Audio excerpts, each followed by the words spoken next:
Ladies and gentlemen, firstly, before we start with tonight's proceedings, I'd like to thank all of you for coming to our Flat Earth Social first anniversary barbecue.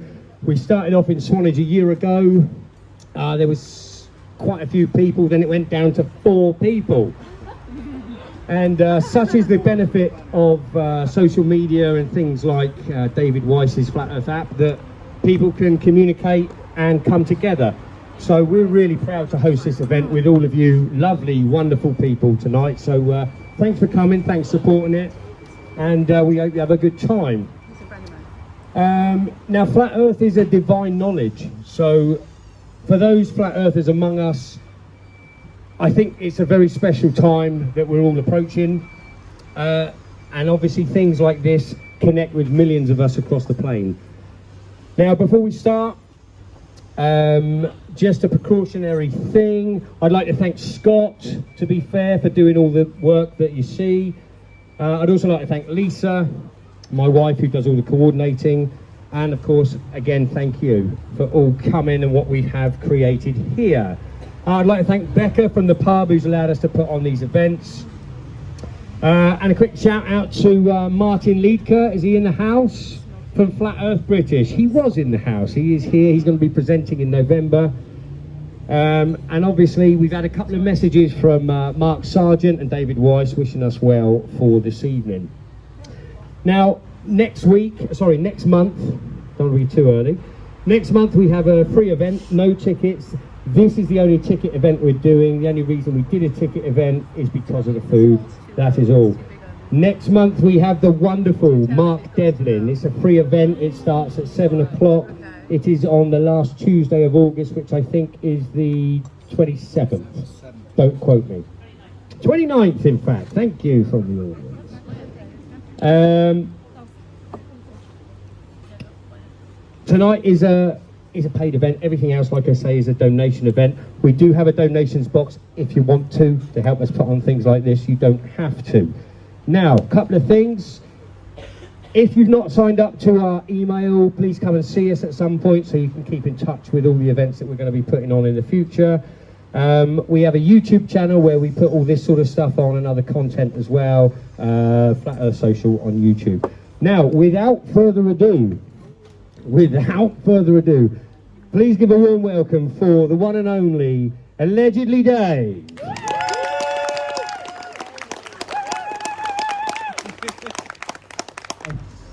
Right, so kind of like a bit of audience participation. Right, so if I ask you questions, I want you to answer, right? All right? Yeah. Oh, for crying out loud. Falling at the first hurdle. Anyway, so this talk was going to be navigating the Matrix, right? But last time I was here, I basically gave that talk. Right? How many people were here last time? A few of you, yes, okay. Yeah, I basically gave that talk anyway. So this one was, the content of this was added to my Navigating the Matrix talk, but then that made it about 4 or 5 hours. So I had to take it out. So I've made it a talk on its own, right? So how the Most High created the universe, okay? No pressure, bit grand. So what is the Most High? The Most High is essentially an energy field, right? A sort of undefined energy field that is conscious, a conscious, self-aware energy field, okay? That is beyond space and time. Now, it's difficult for us to sort of visualize, no space and no time, but a good way of looking at it is, if you remember the film The Matrix, yeah? Where was Neo when he had the spike in the back of his head, lying on the couch, right, and he was either in the Matrix or the construct? Where was he? He wasn't any place, right? It was happening in his mind. There was no space, okay? And time, because it was being organised by a computer, well, if the computer stopped cycling, then there'd be no time. Everything would be static. So there's no time or space in that place, okay? So if it maybe gives you an idea, a kind of general idea of a realm with no time or space, So, what we'd call the Most High is actually the electromagnetic spectrum, because essentially that is all there is. Yeah, light and radio waves, and if you go right down on the scale, it goes down to solid matter, which is light vibrating at a slow rate. Okay, but no, it doesn't work here, does it? We inhabit a very small slice of that electromagnetic spectrum. Yeah, so there's visible light, and this basically is our the range of what we can detect with our machines. Okay, a little further down will be, as I said, solid matter. Okay, but the Most High goes off infinitely that way and infinitely that way. Okay, let's move on. So, what would, if you were a singularity, the only thing there is in the universe, well, there's no universe, the only thing there is, okay, there's nothing else, just you, right? And right, you could symbolize yourself as a singularity, even though that singularity is all there is. Okay, you can symbolize yourself as that singularity. What would be the most interesting thought or interesting concept for a being that is all there is? Anyone? Other or duality. Yeah? So, he can symbolize himself as one point, and something else other than him symbolizes another point. Right? So that point is a certain distance away. So he's actually created the concept of two-dimensional space. Okay? So he's there and he's symbolized something else as other, a certain distance away. Well, it doesn't matter if that other is up here or up there, down there or over here. It's other, a certain distance away. So he might, think of, oh, hey Dave. He might think of exploring all the possible points that other could be that distance away, which is a circle. Okay, now it's got the concept of a circle. Right, well, hang on a minute. It's got a circle around to this point. Right, all the possible views of the other from where he is. Well, the other has got a perspective as well. So he can draw another circle like that.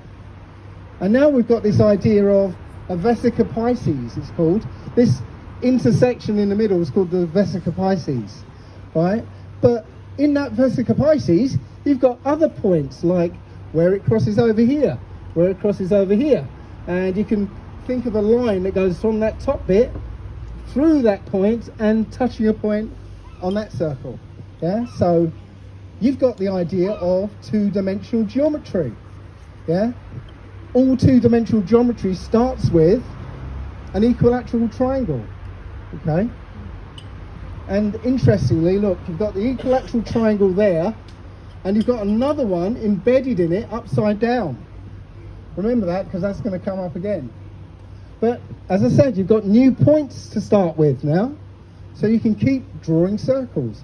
And if you keep drawing circles, you end up with this. Anybody come across this before? Yep. Oh, one or two of you then. You're going to be hard work, I know it. Yeah. But the thing about this flower of life, as it's called, is embedded in it is all 3D geometry. Okay, you can actually draw out 3D geometry in this flower of life, and these are called the Platonic solids. This is the basis of all 3D geometry. Okay, everything in this world conforms to this 3D geometry. So when cells start to multiply, okay, when you get I think it's 9, I can't remember how many, but 8. They conform to the icosahedron. Okay, so everything in this world, is built around this geometry. And what's interesting about this geometry is that embedded in each one of these shapes, right, if you take a point in the center of each face, right, and join them all up, you get another shape. You know, so you've got inside the square or the cube, you've got I can't remember what it's called now, octahedron. And so inside the octahedron, you've got a square. Right? You see, it's like, and you can keep going inwards infinitely. So inside the octahedron, inside the square, is another square. And inside that square is another octahedron. So on down and so on up. Okay? Now, going back to the Vesica Pisces, interestingly, I know it looks very complicated, right? But if you start drawing lines like crosses in those circles, and okay, so you go from the center point from here. Okay, let's see. Okay, so you draw a line across down here, like, and that center point, that part of the line, sweep it up. Now you've got 3 points. You've got A, B, and K.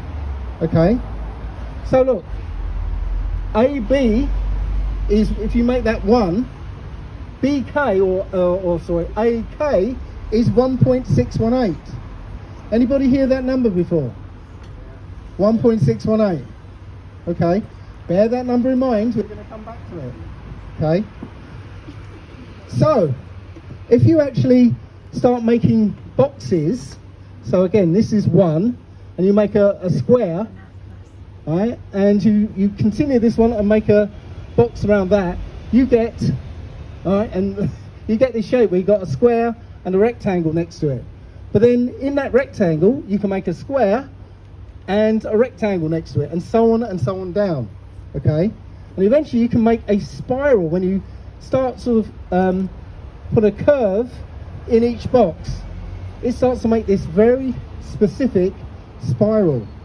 Okay, I know I'm throwing things at you now, but eventually it'll all come together. Okay, so it makes a very specific spiral. But interesting, look, you can find one square, another one square, and those two equal that square. Okay, let's put numbers in there. So you've got 1, 1, 2, 3, 5, 8, 13. Anybody seen that sequence of numbers before? Fibonacci sequence. Okay, well, so you can see those first numbers here. A sequence implies time, because time is essentially a series of events. Okay, a sequence. This happens to be the true sequence of the universe. You know, our math is wrong. We think the real sequence is 1, 2, 3, 4, 5, 6, so on and so on. But no, the universe uses this maths. Okay, this sequence is the next number is the previous two numbers added together. Okay, so this sequence implies mind. A mind has to come up with this sequence. A mind has to calculate the next number. You get that? Yeah. So this implies mind, right? And this is the calculation. Is xn, right?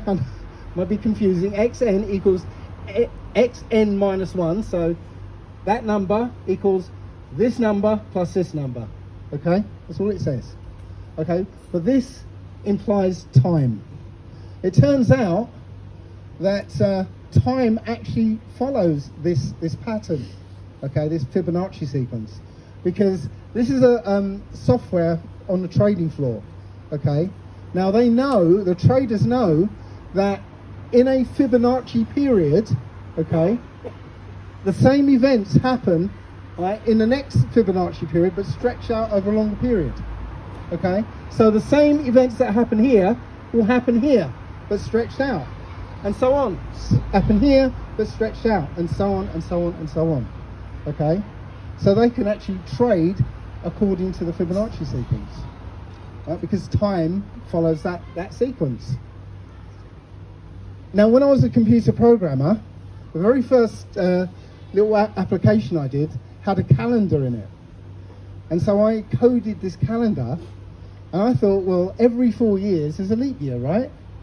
Everyone think that? Every 4 years is a leap year. Well, I coded that way, and my program didn't work. It turns out it's very much more complicated than that. Okay, because an average year, so it's not all the same year, same each year. An average year is 365.2425, not 0.25. Okay, so you have to divide it by 4, then divide it by 100, and divide it by 400 to make it right. Okay, but even that is wrong because that's only an average. That is why our calendars always fail. They always have to be reset every so often. Okay, but we're talking about, you know, every 400 years or so it has to be reset. So we don't actually experience it very much because we don't live that long. But it turns out the Mayan calendar is exactly perfect because, again, time is cyclical. Okay, and because the Mayan calendar is also cyclical, it keeps time perfectly. So it turns out that knowing how the future is made up of the present plus the past, okay, the system is actually building technology to take advantage of that. Okay, they think if they alter the past, they can control the present and determine the future. Now, I don't know if anyone's come across this thing, the D-Wave computer. Anyone? The D-Wave quantum computer. Okay, so it's essentially a big fridge, and it doesn't look like any computer, you know, you're used to. All there is a bit of gubbins at the top, and it comes down to this thing in the middle of it. Okay, does that look like an eye to you? Yes, it does. Yeah, a one eye. Yeah. So if you rearrange the letters on D-Wave, you get demon. Anyway, so going to play a little from This is what they look this guy. like. There are 2 of them. These are from our lab in Burnaby in British Columbia. From the outside, they look like giant black monoliths, big metal boxes, about 10 feet on a side, 12 feet tall. And they are powered, they have a fridge inside them, a refrigerator that cools these chips to almost absolute zero. These fridges, interestingly enough, which are called pulse tube dilution refrigerators, have a thing called a pulse tube, which emits a sound roughly once per second, which sounds eerily like a heartbeat. So if you have the opportunity to stand next to one of these machines, it is an awe-inspiring thing, at least for me. It feels like an altar to an alien god. They really are impressive machines. Remember, he's talking about At the heart computer. of this big box is a tiny chip about the size of your thumbnail. And on this chip resides all of the wonder and magic that makes this thing go. I'm not going to describe in any mathematical detail how it all works, but let me give you an analogy. In quantum mechanics, there's this concept that a thing can exist in 2 states which are mutually exclusive at the same time. Imagine that there really are parallel universes out there, and now imagine you have 2 that are exactly identical in every respect, all the way out to the horizon as far as we can see, down to the last little atomic detail of every single thing, with only one difference. And that's the value of a little thing called a qubit on this chip, which is a contraction of quantum bit. And that qubit is very much like a bit or a transistor in a conventional computer. It has 2 distinct physical states, which we call 0 and 1 for bit.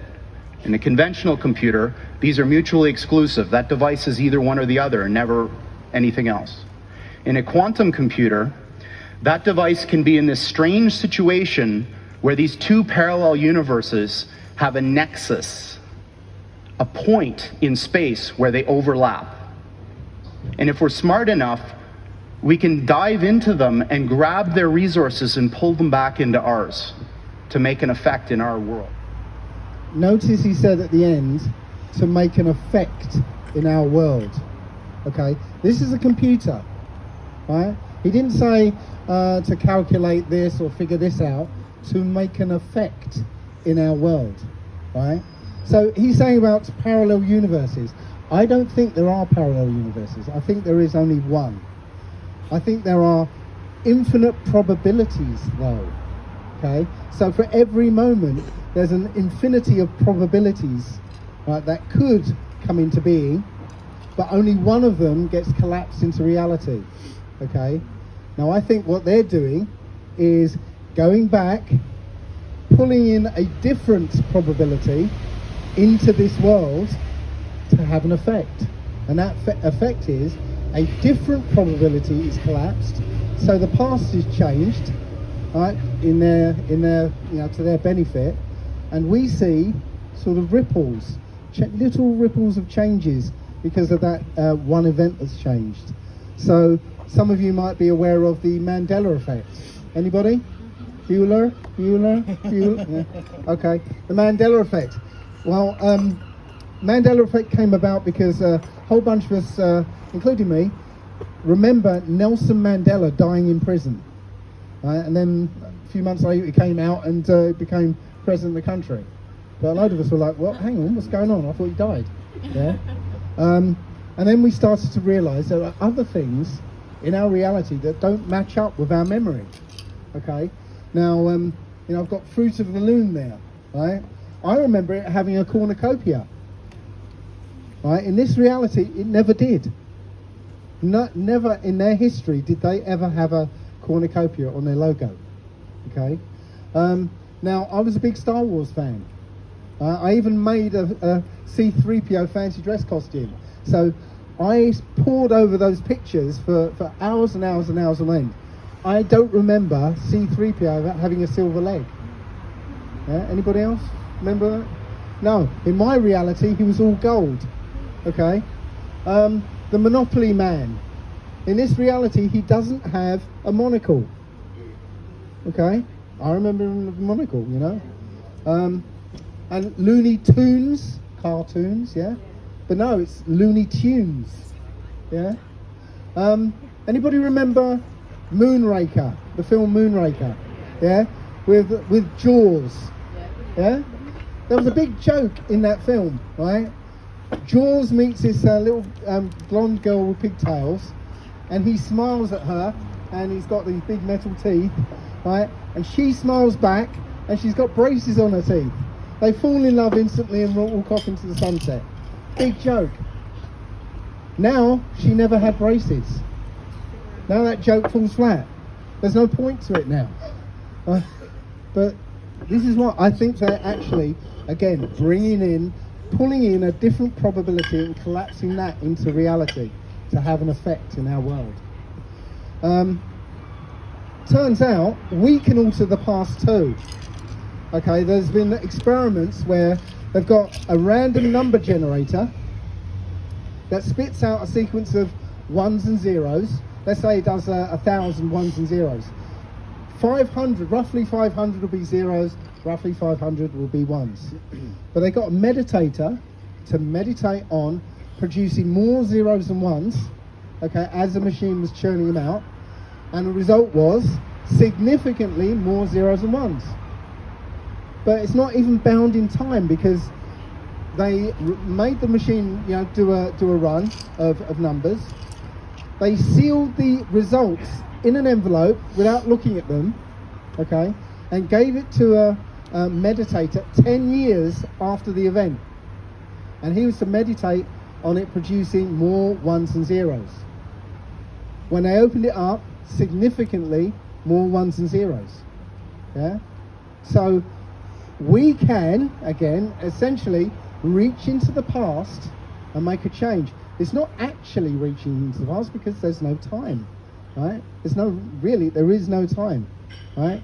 We're affecting something in the past, but it's very difficult to get your head around. But when you're reaching into the past, right, it was always that way. You didn't change it. It was always that way.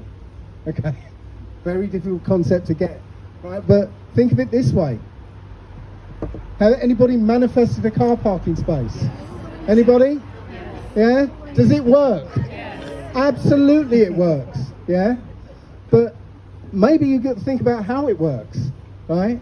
Because you are part of a whole, okay? We are like cells in the human body. Yeah? If a cell in my hand suddenly went, oh, I need some salt. There's no salt here. Where's the salt? I need salt or I'm going to die. Where's the salt? Where's the salt? All right? Eventually that's going to percolate up to me. And I'm going to go, oh, I fancy anchovies tonight. Yeah? And, the cell's going to go, oh, what a coincidence. Yeah? I've been dying for some salt and all this salt arrived. How does that happen? That's because the cell isn't separate from the rest of the body.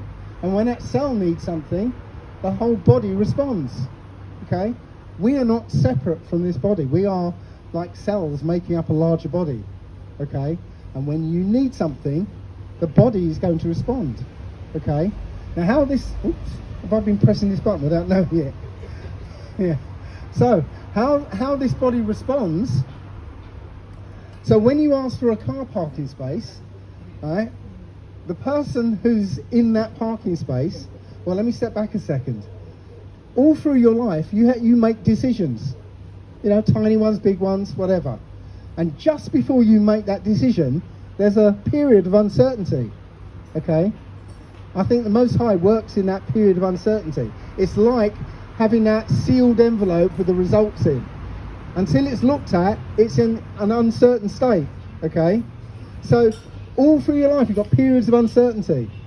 So, when you ask for that car parking space, that person that's in that car parking space, right, one of those little decisions is like tweaked because you've asked for it, okay?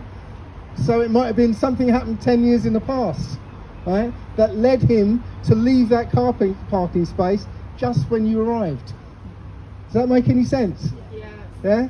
I know it's very difficult to get your head around because we're time and space beings and we're used to like the regular flow of time, right? But this is just a different way to look at it, okay? I've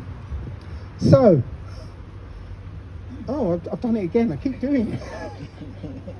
So, that's Fibonacci sequence I mentioned earlier, right? If you divide each number, right, each two numbers together, right, what you'll get is the results will hover around this number, the 1.618. So 1 divided by 1 divided by 1 is 1, too low. 2 divided by 1, 2, right, too high. Too low, too high, too low, too high, too low, too high, too low, and so on into infinity. It will never get there, but it's always hovering around this number. Okay, means this number is very, very important, and I've already seen that. So that spiral I showed you earlier, okay, well, that spiral is the basis of all life on this earth. Okay, everything from, you know, hurricanes to what they call, you know, galaxies in the sky, to, you know, dandelions and shells and things. They all follow, right, not only the Fibonacci sequence, but this very special spiral that comes out of the Fibonacci sequence. Even your body follows the same pattern. Yeah, I think if this part of your body is 1, this is 1.618. Okay, and so on. All your proportions are based around this number, which is called the golden ratio, golden mean. Okay, so going back to the Vesica Pisces. So again, if I start, I've got the Vesica Pisces here, right, and it's basically 2 circles around A and B. Okay, if I draw circles around C and D, okay, you get this shape. If I draw circles around, you know, E and F, you suddenly get this shape. And if you start drawing lines between them, what you find is these equilateral triangles, or diamond shapes, yeah? So you get this diamond shape, and inside the diamond shape is another diamond shape. And inside that diamond shape is another diamond shape. And inside that one is another, and so on. But changing orientation each time. Okay, this is what's known as a fractal progression. This will go on forever. Okay, forever inside and forever outside. Okay, that's what a fractal is. So I'm going to just show a little video about fractals. To show you a shape that has some really interesting properties. We can create this special shape by starting with an equilateral triangle, removing the inner third of each side, and then placing another equilateral triangle in the place where the side was removed. If we repeat this process infinitely, we end up with a shape known as a Koch snowflake. And this snowflake is fascinating because although it has a fixed area, it has an infinite perimeter. So how can a shape like this mathematically exist? Well, as the number of generations increases, the area does increase, but less and less each time. At first, the area increases by 1/3 of the original, then 4/27ths, then 16 243rds, then 64 2187ths. You can see how the amount of area added with each successive generation is very quickly trending towards zero. In mathematics, this type of sequence creates what is known as a limit. And what it means in this case is that, although it may intuitively seem like the shape's area will grow infinitely, it actually doesn't. There's a limit to the growth. This chart shows how the shape will never grow beyond 1.6 times its original size when it was just a triangle. I bet it's 1.6. And because the shape is limited to this 1.6 value, we can say with certainty that the shape has a fixed and not infinite area. Simply by being able to see this two-dimensional shape in its entirety, we can prove that the area is finite. If the area were infinite, there would be no boundaries to see. And with no boundaries, you really haven't got a two-dimensional shape at all, only a blank infinite plane. The perimeter is a different story. As the number of generations increases, the perimeter of the snowflake continues to grow and grow without approaching a limit. The math works like this. Each generation of the snowflake has a perimeter exactly 4/3 of the previous generation. If you zoom in and look at just one side of the triangle, it becomes easier to understand. With each generation, the perimeter that is added is 4 times 1/3 of the original length, giving a total growth with each generation of 4/3, or 1.3 recurring. Because this number is greater than 1, the perimeter will continue to increase, trending towards infinity. This is the most non-intuitive aspect of the shape, because it seems as if the perimeter could be measured, but it cannot. Because no matter how far we zoom in on the shape, there would always be more perimeter to measure. And that's how you can mathematically have a shape with a fixed area, but an infinite perimeter. So, if you start with a very simple rule, and you iterate it over and over and over and over again, you get lots of complexity, okay? And it goes on forever, right? So if you make that rule a little more complicated, right, you'll come up with something like this. It's called the Mandelbrot set. Okay, I think I have to start this. So take note of the shape of this kind of beetle thing, yeah? All right, you're going to see it again. So we're just zooming in on one particular spot on this Mandelbrot set, okay? And again, it's a very simple rule, iterated over and over again. And from it, you're going to get lots and lots of complexity. You're going to get like a whole universe, okay? And say, just zooming in on one spot. You could zoom in on the spot next to it and get another infinite universe, okay? And I'm going to let it play for a little while because I want you to see something very specific. This actually gets very mesmerizing. You can actually sit and watch this for hours. Yeah.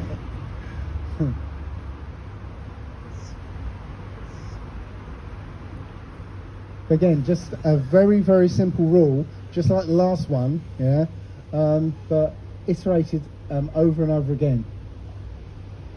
And you can actually zoom out and see the same thing. Again, infinitely zoom out.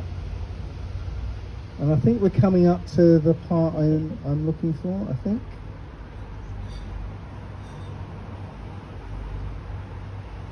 Okay. Oh, no, perhaps not. But you'll see what I mean in a second.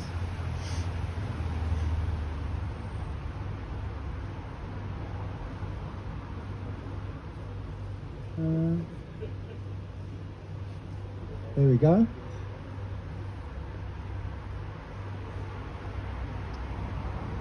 What's that?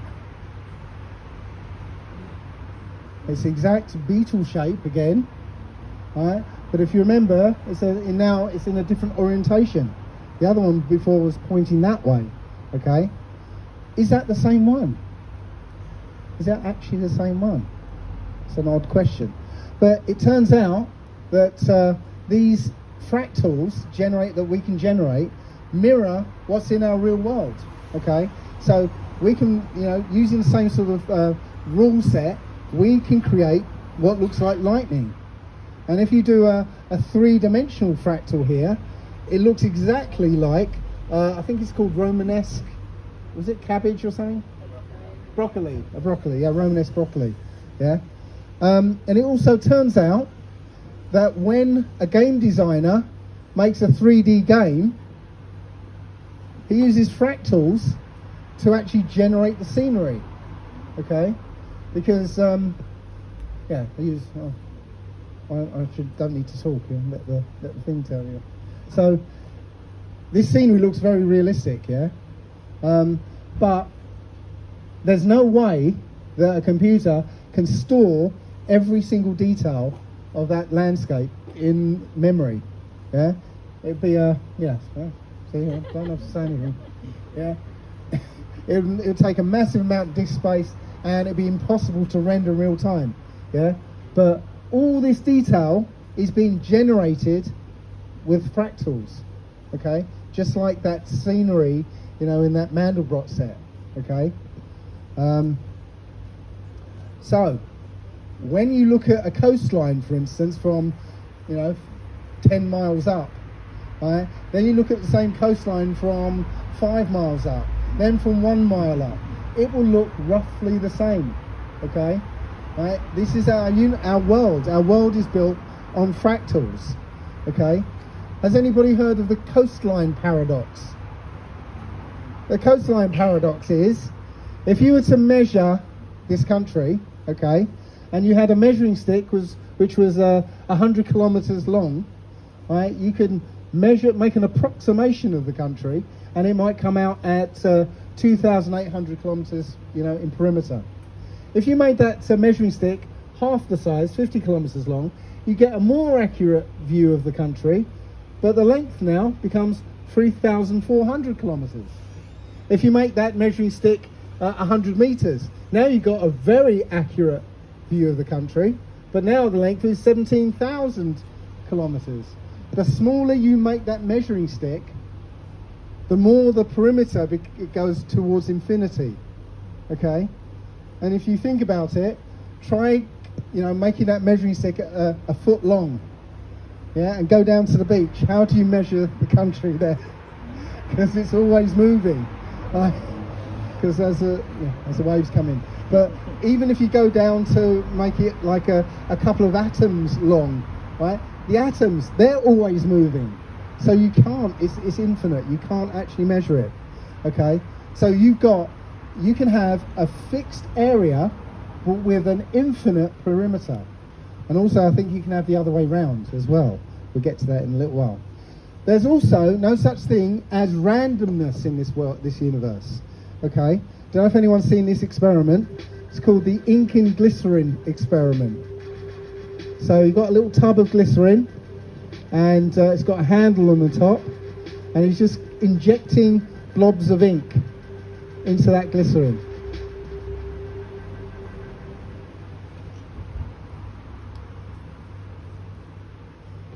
So he's got 3 blobs of ink now. And he's going to turn that handle 5 times. And it pretty much does what you expect, yeah? It's going to smear out and sort of randomize in the glycerin.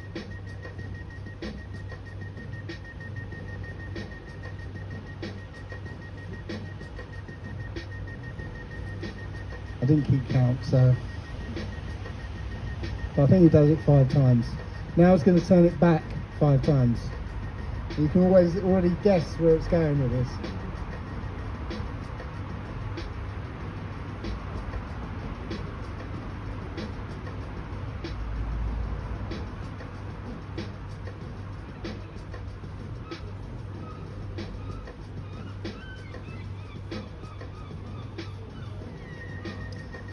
So coming up to the 5th turn, and here they come back.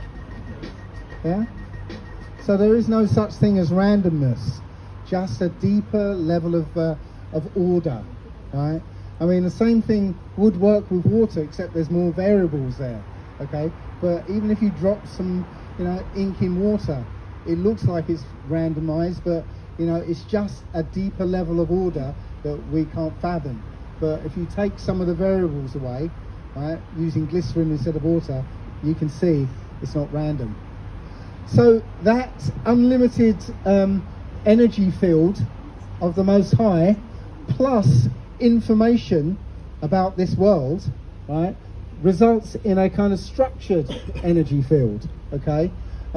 This pattern is very unique. It's called an interference pattern, right? We'll see that in a second. So the amount of information, how much information is there, okay? Well, it's essentially an infinite amount, okay? What do I mean by that? So let's imagine you have a point, okay? That's 1. So if I added a new dimension, so now we're going to 1 dimension, a line, well, now that point is, infinite. You can have an infinite number of points this way, an infinite number of points that way. So it's 1 times infinity, okay? So if you add another dimension, right, now it's 1 infinity times another infinity. Yeah? Get that? Am I losing everybody? Yeah? What I'm trying to say is, every time you add another dimension, so we've gone from 1 dimension to 2, you literally double the infinities. I know, because we're used to this idea of infinity just being infinity. But if you've got a line and that's infinite, well, add lots more lines, then that must be more than the previous infinity, necessarily, okay? If you add another dimension, now we're in 3rd dimension, that's another infinity. 1 times infinity times infinity times infinity, yeah? So what I'm trying to say is, every time you add a dimension, you add a lot more information. It turns out there is it's not efficient to store information as 1s and 0s, okay, like we do on magnetic tape and stuff. Yeah, there's a type of mathematics called Fourier transforms, which allows you to store enough information, let's say for 3 dimensions, on 2 dimensions. Okay, what that looks like is a hologram. So you've got a 2-dimensional glass plate, and now you're storing enough information for 3 dimensions in that 2-dimensional glass plate. Does that make sense? Yeah? So, here's the thing.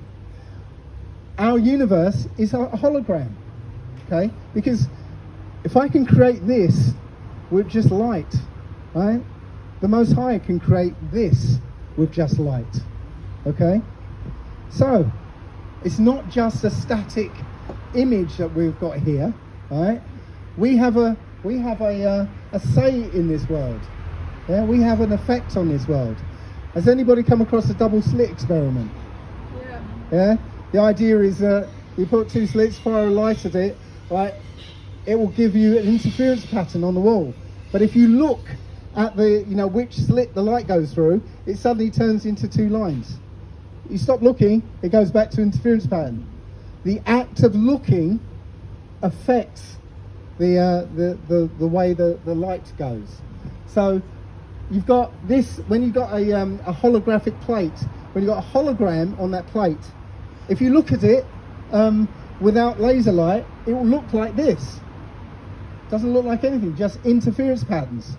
When you put a laser on it, now that 3D pattern pops up, okay? And the thing about a hologram is that if you break off a piece of that hologram, the whole hologram is in the little piece. And if you snap it into a smaller piece, the whole hologram is in that as well. And you keep snapping it off, and the whole hologram will be in the tiniest little piece.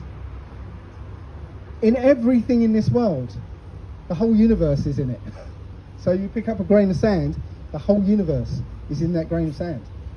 Okay? That's the way holograms work. Okay? our reality is essentially a set of static frames of reality, okay? Like a 3D film strip, okay? They're static frames, and they're going by so fast that we see them as, you know, smooth movement, okay? So, where is this movement coming from? Okay, well, I believe it is the interaction between a higher dimension into this one. Okay, so we're on 3 dimensions.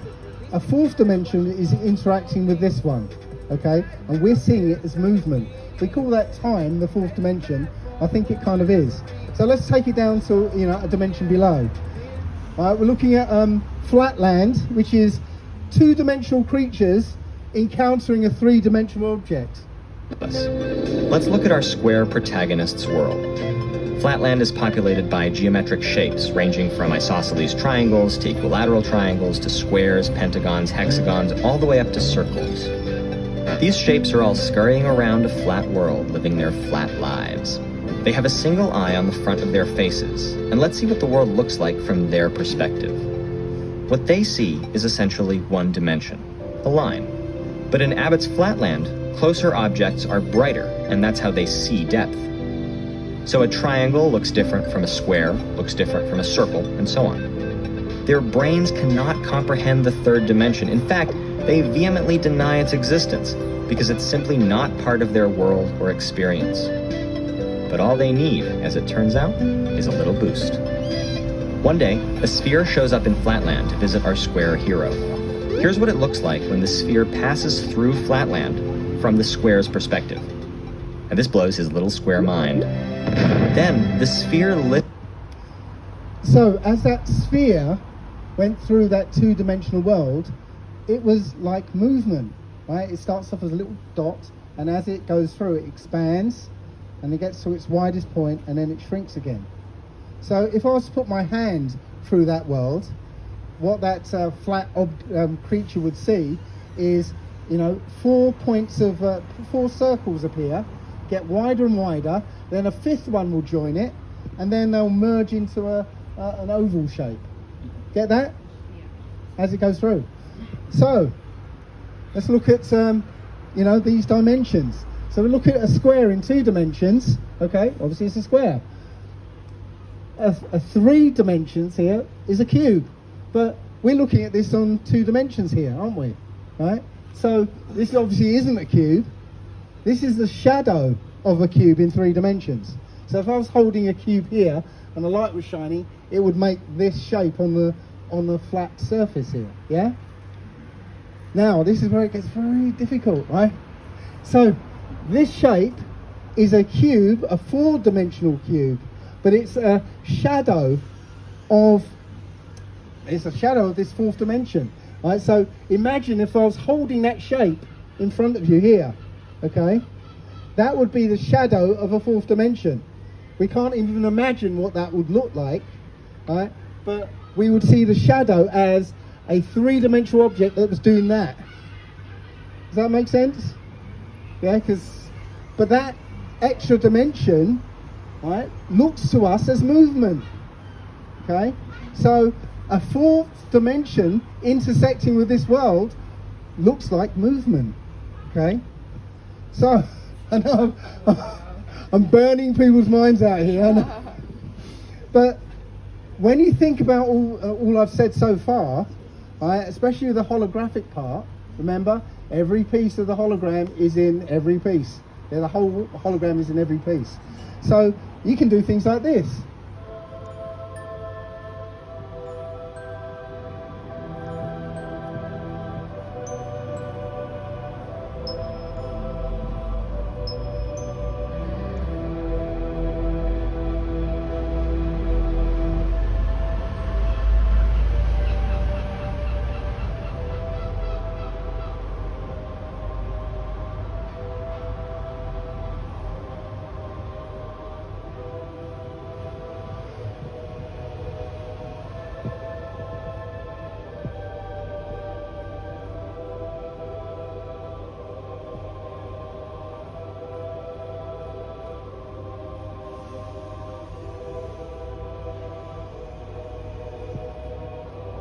At some point it's going to look very familiar.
So remember, every piece of the hologram contains the whole hologram.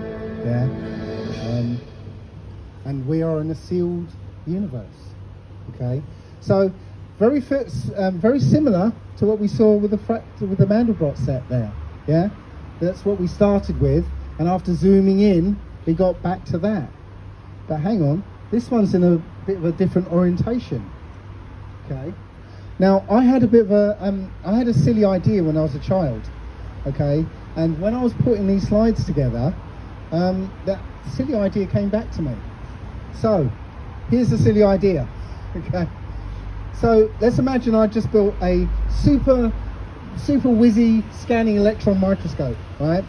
And I'm just about to do my first deep dive into a grain of sand, okay? And just before I do it, I get this funny feeling, and I go like this, but don't see anything there, and I think, oh, that was weird, that was spooky, and I start my deep dive, and I zoom in, and I end up looking at the back of my head, and while I'm looking at the back of my head, he goes. So what I've just done is zoom in to 5 minutes into my past, okay? But here's the freaky bit. The reason why I looked around in the first place, because 5 minutes in my future, I zoomed into the back of my head. Does that make sense? The whole of time and space is here, right here now, okay? It's hidden in the fractal, right? And our consciousness is literally sort of diving into the fractal and experiencing time that way. Does that make sense? Yeah? So all of time is right here, right now, okay? It's funny because somebody, okay, what is that? Is that a helicopter? Okay, they found me.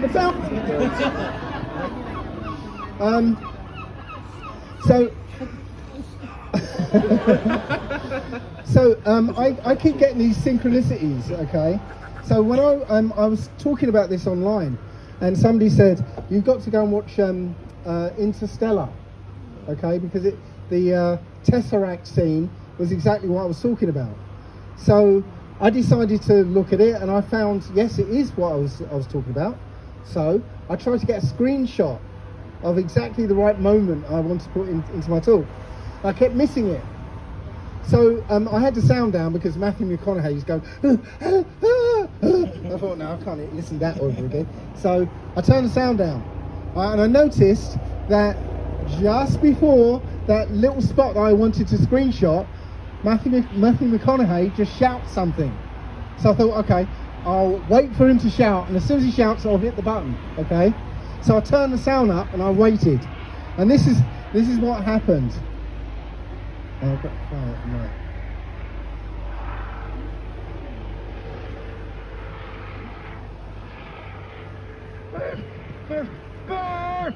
Oh, you can't hear it.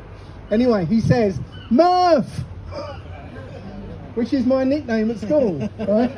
I was like, did this show just shout at me? But, you know, think about it. Who names a child Murphy? Who? It was like it was set there waiting for me to catch it, yeah? But literally, and I'm not going to show it all because it's a bit involved, but literally, it shows what I was talking about. That he's being taken into this realm where time is shown as a third dimension, okay? So, as I said, there's lots of entry points that he could go to, and he's going into one particular moment, or in one particular timeline.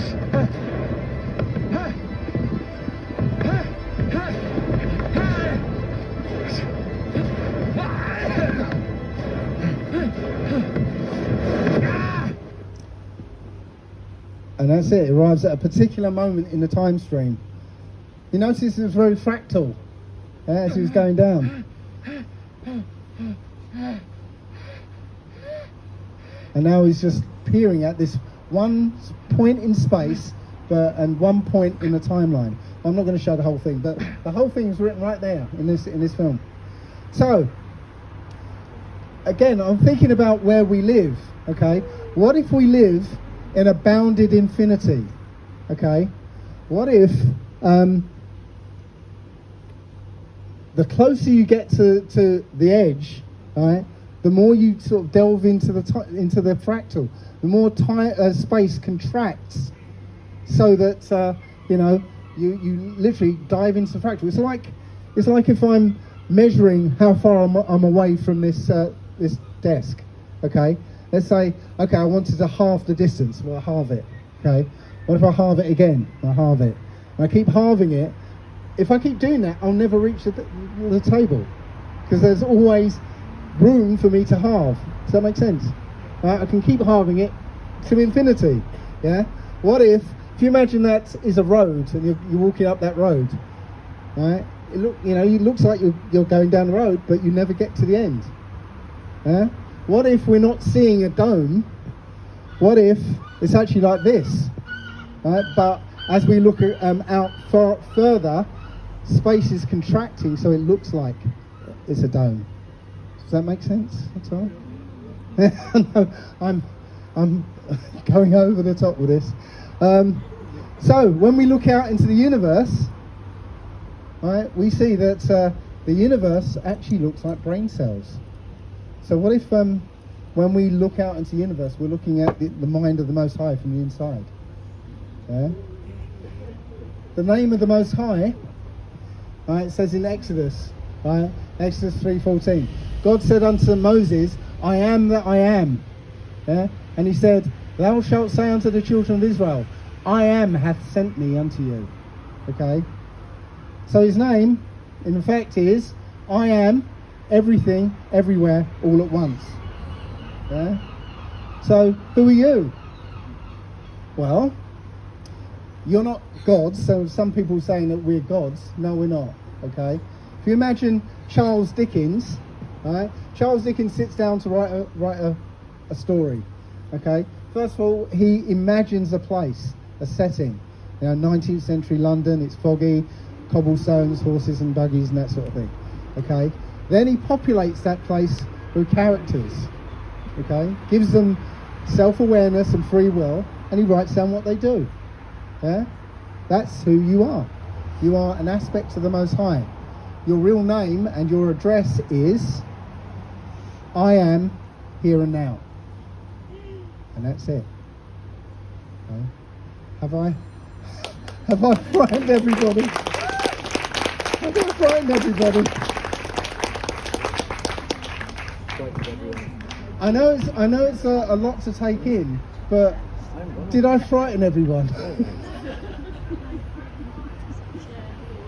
Sorry? It's gone very quiet, she said, I think. It's all very quiet, It's I know. all gone very quiet. I know.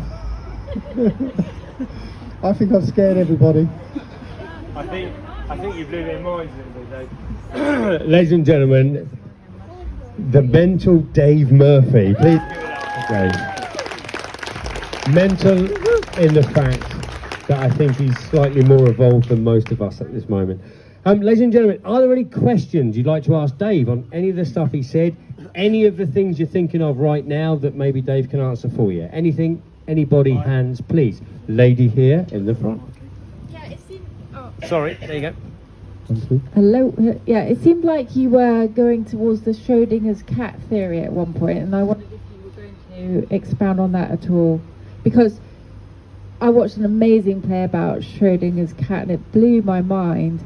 The idea that you don't know until you open the box. It could be anything. It could be dead or alive. Exactly. Well, for those who don't know, Schrodinger's cat is a thought experiment where you have a cat in a box, and in that box is a little sort of device that might trip and it might not. And if it trips, it will release poison gas and kill the cat. Okay. So while the cat's in the box, the cat is in an undetermined state. It's neither dead or alive, and it only resolves when you open the box and have a look. Okay, it's very much similar to the double slit experiment. Yeah, it only gets resolved when you look at it. Right. Well, and that is what I think is really going on. I think this world is okay. It is a construct, but it's a self-aware construct. And we are creatures that were created as creators, okay, in the image of the Most High, yeah? So we, in the image of the Most High, we can affect the experience we have down here, okay? It's very difficult to get a mindset around, because we've been poisoned mentally and physically, right? We've been disabled, essentially. Okay, an example, telepathy, for instance. How many of you remember my example about Paleo Hebrew? How many hands, perhaps? Anybody? Okay. All right. For those who haven't, I'm gonna give you the example for those who haven't seen it. Okay. So, I'm going to describe a film to you. Okay, and you're gonna have to guess what the film is. I'm going to describe it to you in English. A man on the autistic spectrum recounts his life to strangers. What's the film? Rain Man. Any other guesses? Forrest Gump. Anything else? Hello? Anything else?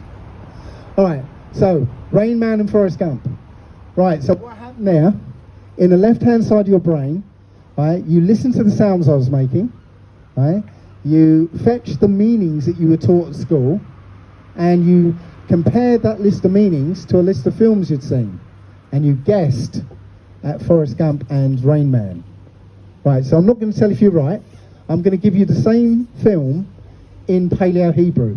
Now, Paleo Hebrew is a language of pictures. It's actually the original language of mankind, right? So little pictograms that mean something to the ancient Hebrew.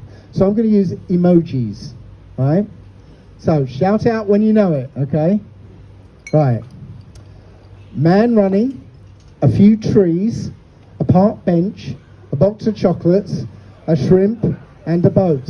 What's the film? What's the film? Forrest Gump. Forrest Gump. Right, in that case, the left-hand side of your brain couldn't get involved because it can't analyze pictures. It can analyze language, but not pictures, okay? So you were imaging the pictures as you were listening to my voice, right? And you knew what the film was. There was no guesswork. It just welled up. Am I right? Am I right? Yes. Okay. There was no guesswork whatsoever. Okay. Now that was how our original language worked. It's intuitive. Every word means what it means. That set of pictures can't mean Rain Man. Okay. I didn't have to spell it either. I could put it in any order. You'd have still got it, right? It was intuitive. You intuitively knew what it meant, right?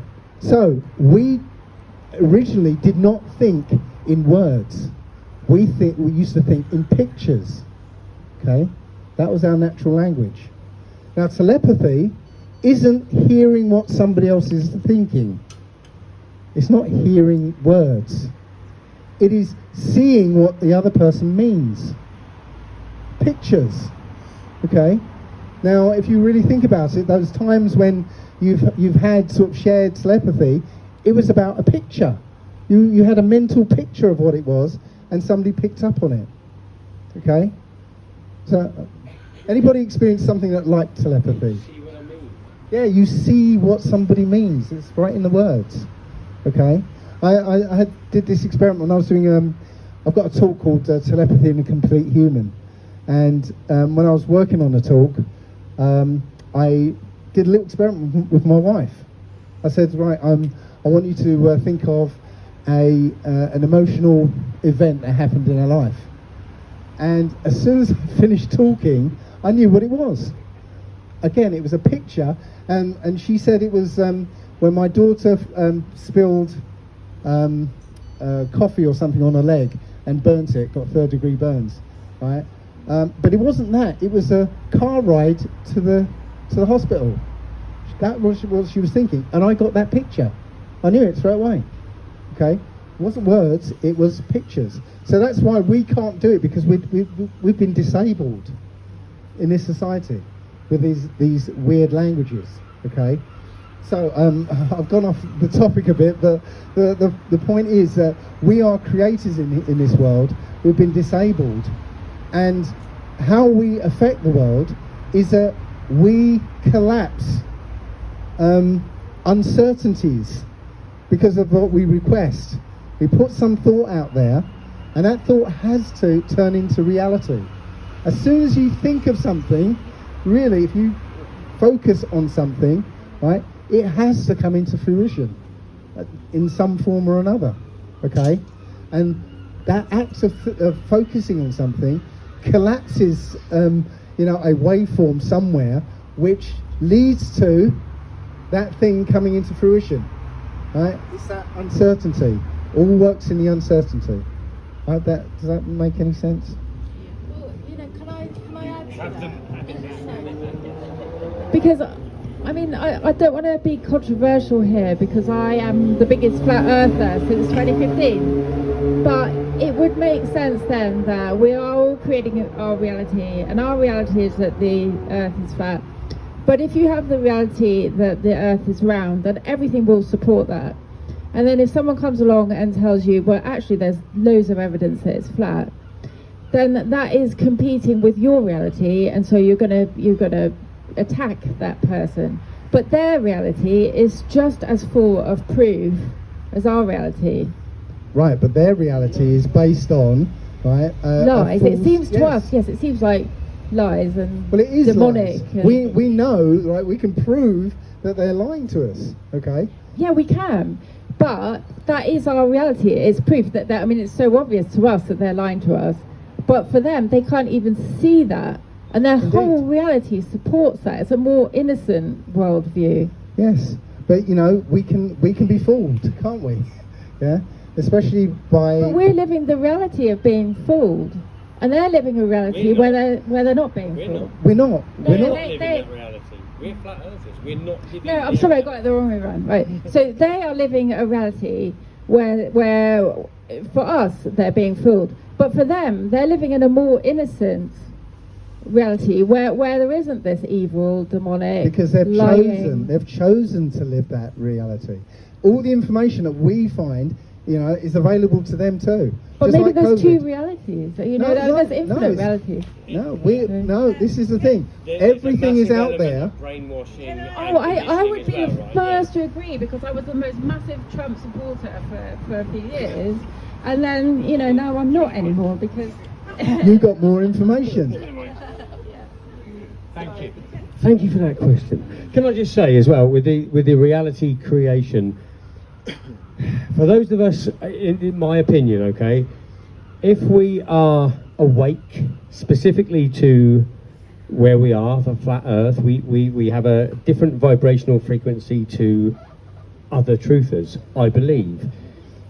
When you create a reality, you try and live through that reality. When the people are not awake, it's very easy for the powers that be to make their reality be done through those people that don't get it. they create the reality for them. That's what I honestly think. So people who are not awake, the people who are fearful, the people that believe the government, etc., whatever, those are the ones that create the reality that we all live in, but we stand apart from that because we recognize that's their reality. That's honestly what I think. So. Yeah, there is an objective reality, you know, it's created with certain rules, but we can bend those rules. We can, you know, literally, if anyone's come across Rupert Sheldrake and morphic resonance, essentially, you know, things are impossible until somebody does it, and then it's less impossible for the next person, right? It's like if there's a impenetrable forest between, you know, two cities, and everyone's forced to walk around, right? That one person who tries to hack through, right, he might not make it the first time, but the second time he hacks all the way through to the other city.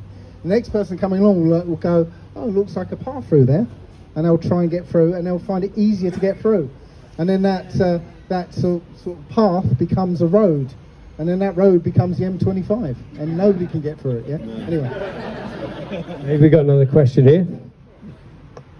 I get what you say about the pictures and the words being constructed and not natural.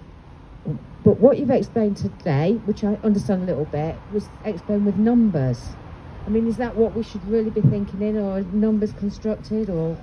I'm probably just going off on one hair. right. Well, the numbers are there to show that this is a mathematically created universe, right? If this was the way that we were told this universe is, you know, accident, a big bang, right? There wouldn't be a mathematical symmetry to everything, right?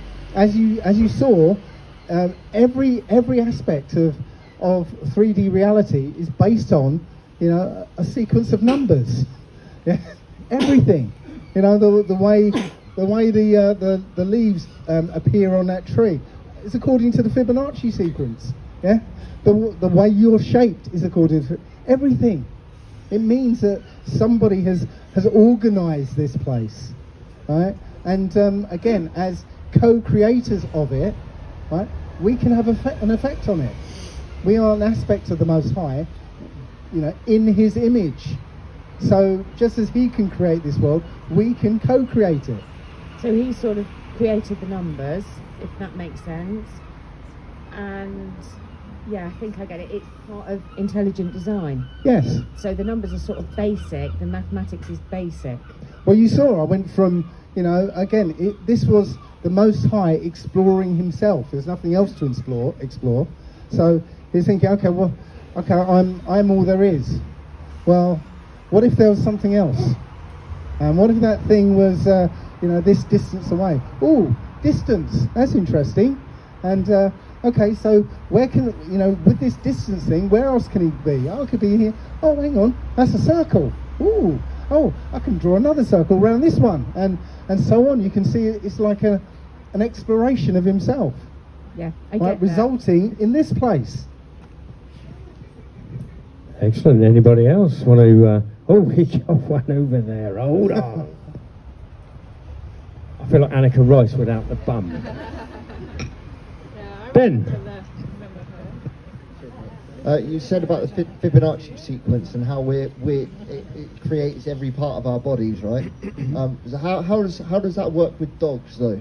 So obviously dogs are part of the Fibonacci sequence as well, but they're everything. But I mean, dogs are very like they're very interwoven with us, with humans, right? So so how are they different to other animals? How is it? Like horses. Well, I'm not sure you're asking what I'm thinking, but there is a one difference between a wolf and a dog. Does anyone know what that difference is? No. Human DNA. Look it up, right? A dog has human DNA, a wolf doesn't. Okay, so it puts a different spin on man's best friend. Is that true? It is. Yeah, look it up. Wow. So dogs are designed around the Fibonacci sequence as well. Everything is. Okay. Again, everything in this physical world, right, is, the 3D physical world, comes down to the platonic solids. And again, just exploring the world in drawing circles, it builds those platonic solids, okay? And in those platonic solids is this fractal effect, which you can zoom in and you can see, these dualities in each solid, yeah? So, yeah, this is a deliberately created place, which means we are deliberately created, yeah? We know that because of being flat earthers, yeah? We know that means that we are important, we are unique. Yeah? Every life on this earth is unique and important, okay? So, yes, there's a lot of debate out there about, whether this is a, intentionally created place. I think the numbers and what this sequence of events that I showed you proves that this was intelligently designed by an intelligent creator. Absolutely. Absolutely. And the fractals is sort of like simulation theory, that sort of thing. No. Say that again. No, I don't know. No, yeah. Sorry. So where does the simulation theory come into it then? Well, simulation theory is essentially ascribing a man-made process to the Most High's process. Yeah. Yes, it from that point of view it is a simulation because it is kind of, but it's not created by man. Though saying that, it could be. We could create something like that, and I believe they have something called the Real World Simulator, where every one of us is modelled in this simulation, and it's fed by all the data that we put on like Facebook and online. All that information gets fed into this simulation of ourselves. I'd like to see that, but apparently that exists. Sweet Caroline. Yep. You did a picture of the flat Earth with the dome, Yeah. which I am a believer of, with the dome, and then you confused me with the picture of the Earth with the other diagram. Right. Yeah. Well, I like this idea, right? That we can never get to the edge, because as we go close to the edge, we're diving into the fractal. Yeah, space is contracting, and we're literally going, and the universe is just creating more for us to see. Yeah, if that was the case, if the space itself was contracting into a fractal, then from the center of this place, it would look like, it looked like a dome. I'm just saying, I don't know, I'm just throwing that one out there, that, if that was the case, if you can't get to the edge because essentially you're diving into the fractal as you're approaching it, then it would look like it was a dome. That's all I meant. Lovely job, Dave. We have a question. Hold your horses. I always thought that space, what we call space, yeah, to me, is spiritual. It's just made up of spiritualness. Is that kind of sort of what you're saying as well? Well, again, I'm one of those who don't believe space exists, but I mean the universe and right. I think that this place is a bubble of 3D space and time. That's it. There is nothing beyond it, right? Because that would mean more 3D space and time. I think outside of it, which would be a different dimension, right? There is no space and time. Space and time only happens here. In my other talk, I say that when we leave this place, right, it's the same time as when we entered, because space and time only happens here. So the thing that's you, is not actually here. Right? Your body's here, but your signal entered here and then it leaves. Okay? So the moment it enters is the same moment it leaves, from the perspective of outside of here. No space and time. Yeah? So, enter in, have a blip of 120 years or whatever, and then we're back out the same moment we entered. Okay, and the story is we go to judgment straight there. The counterpoint is the wicked and the Nephilim, when they die, and this is in the book of Enoch, when they die, their spirits are trapped here as disembodied spirits. Okay, and so they're cursed to wander the earth until the end of time. Okay, so that could be 1,000 years, could be 10,000 years. 10,000 years as a disembodied spirit, watching everyone else having a great time and not being able to partake. It's like, there could be one here going, oh, I'd love a beer. Yeah. That is hell. Hell is here. Okay? That's hell. There are spirits wandering around this world now, living in hell right this moment. Okay? Now, I also think heaven is here too. My other talk, I basically say that I think when we once we get through judgment, we come back here to a restored earth. Right? And let me step back a second. Actually, step back. Here you go. When I was in America, I got really homesick at one point, and while I was feeling homesick, a video game came out called The Getaway. Okay, it was about London gangsters. Right now, the amazing thing about this game was this was before Google Earth and Google Maps. Yeah, they had modelled London in absolute detail, and most of the game was driving through London at breakneck speed. Yeah, and so while I was playing the game, I'd be going, oh, I used to work over there, and oh, I wonder if that pub is round the corner there. But I couldn't, explore because I was locked in the game. Yeah, if I'd stopped, the police would have jumped out and started shooting at me, and game over. Yeah, so I couldn't explore the world because I was locked in the game. I think this is where we are. Okay, right? We're locked in this game, and there are experiences that you would like to have. There are things that you'd love to do, but the game is preventing you from doing it. But you can still see them and feel them almost, and almost touch them. They're out there. You know they're there, right? But you can't do it. So this world is not just a test.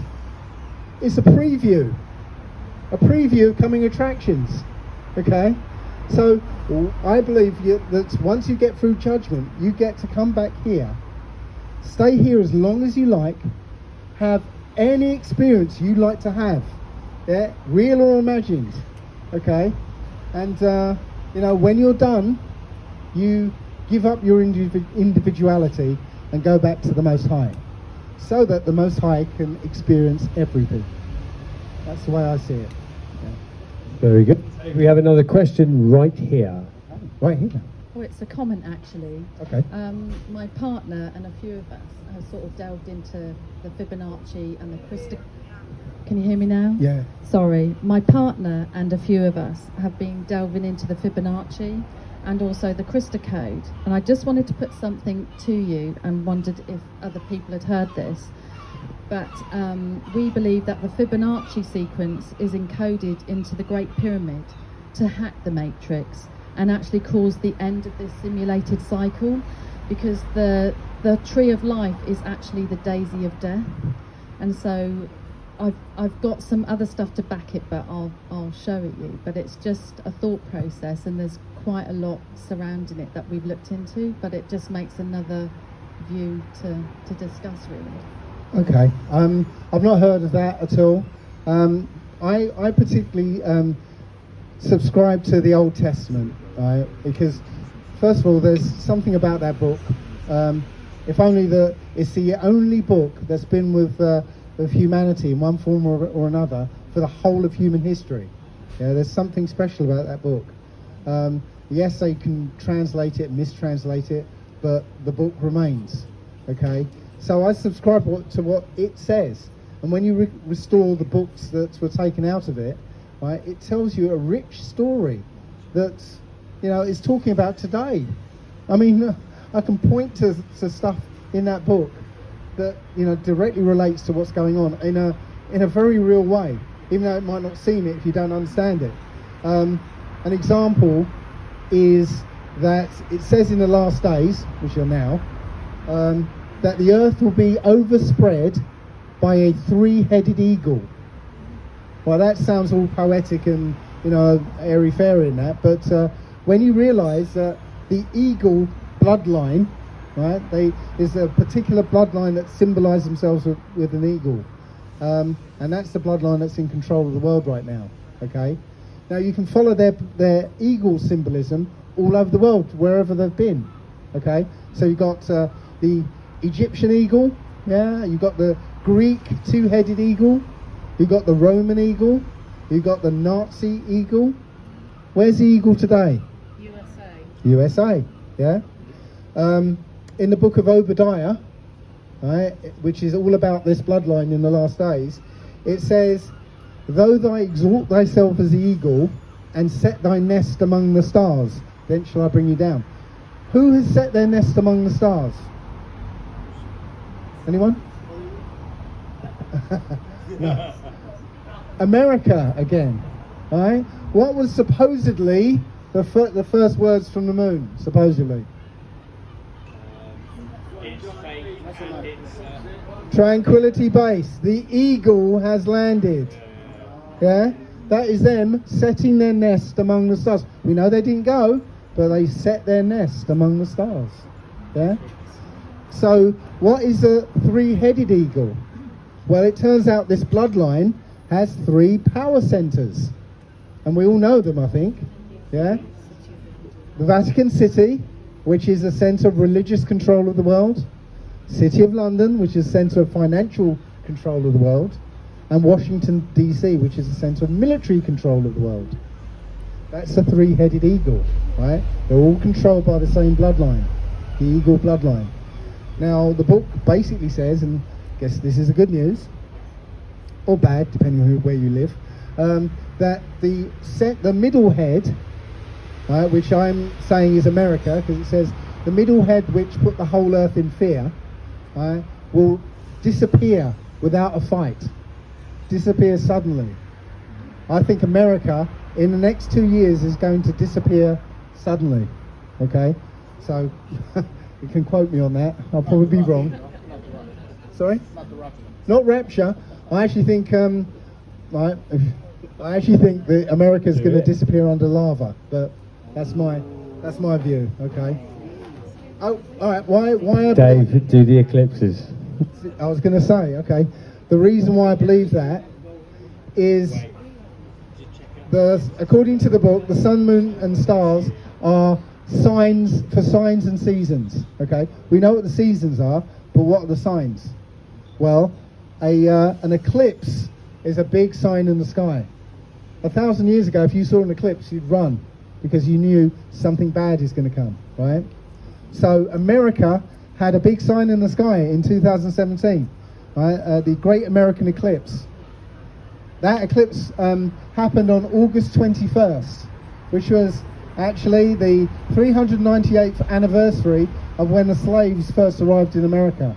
Okay, that eclipse went through 7 places called Jerusalem or Salem, right? Against all the odds. There's 49 places called Springfield in America. That's why the Simpsons chose Springfield, right? 49 Springfields. The eclipse didn't go anywhere near one of them, but it went through 7 Salems, right? 7 years on from that eclipse in 2024, there's another eclipse that goes across America the other way, forming an X, okay? That X is above somewhere called the New Madrid Fault Line, the most active earthquake zone in America. That's connected to the Yellowstone Fault Line. Underneath Yellowstone is a supervolcano. And I've already said that if Yellowstone goes up, 3/4 of America is going to disappear, okay? 2018, Yellowstone started waking up, yeah? You heard of the geyser, Old Faithful, yeah? Well, new geysers started to appear. Old Faithful changed its time, yeah? The ground started moving up and down 6 feet. they had to close the park several times. So the Yellowstone is waking up. So I think at some point after April 2024, when this eclipse happens, because it's a warning, sometime after that, Yellowstone is going to go and take out America. So I think so. Can I just say, who's caveat? clapping for the end of America? Yeah, the end of the world. Can I just say, October this year, there's an eclipse in America that starts from the top right and goes all the way through America to the bottom left. And the eclipse in 2024 goes from the top left of America all the way down to the bottom right of South America.